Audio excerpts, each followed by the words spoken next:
Hello and welcome to The Property Perspective, where we provide landlords with insights to protect their investments and make informed decisions. I'm Josh. And I'm Michelle. Today we're covering a key topic for landlords: how to choose the right tenant. Finding the ideal tenant isn't just about filling your property quickly. It's actually about finding someone who will respect and care for the property whilst complying with the latest legal requirements. Can't get my words out. That's right. Well, I mean, it all starts with being professional and fair. The most important thing to sort of remember to avoid is discrimination. With new laws on the horizon, landlords will no longer be able to discriminate or reject tenants based on whether they receive benefits or have children or particular professions. And quite frankly, that's a good step forwards. At JDG, we've always encouraged landlords to consider all types of applicants to sort of avoid any of those unfair practices. Absolutely. Everybody deserves a fair chance at housing. So instead of focusing on personal characteristics, word I can't say, landlords should focus on the objective criteria that reflects tenants' ability to actually fulfil their obligations. That's it. So what should landlords look at? I mean, the first step is to conduct thorough referencing. And this typically includes things like credit checks. Yep. They provide an insight into the tenant's sort of financial history and their reliability at paying.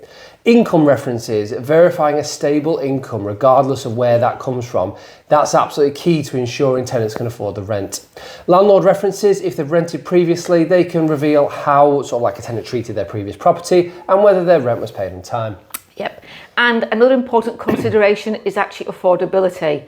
A general rule of thumb is that the rent should be no more than 30-40% of a tenant's income.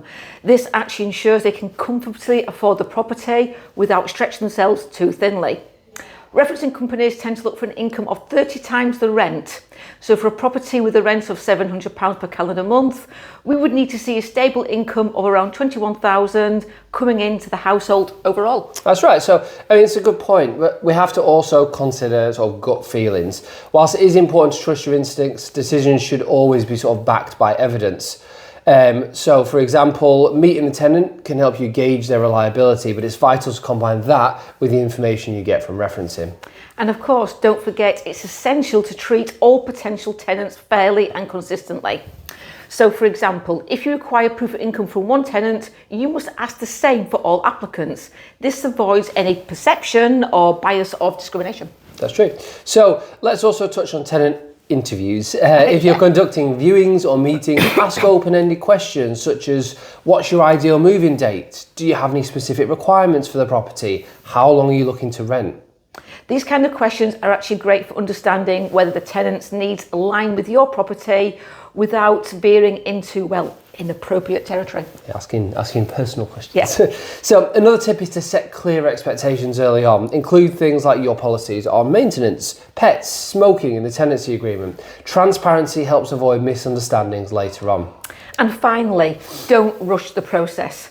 We know empty properties are costly, but taking the time to find the right tenant can save you much more in the long run, whether that's avoiding arrears, damage or frequent turnover. And of course, as we've seen in our tenant series, Rent Smart with JDG, it's also important from a tenant's perspective to ensure that they don't end up stuck in an unaffordable contract and then they get put into financial difficulty. It's true, it works from both sides. Finding the right tenant isn't about making snap decisions, it's about combining thorough referencing, clear communication and fairness. So thank you for watching this week's Property Perspective. If you need support with tenant referencing or navigating the upcoming law changes, please get in touch. And of course, don't forget our website is full of great resources. And don't forget to subscribe to our channel for more landlord tips and insights. See you next time.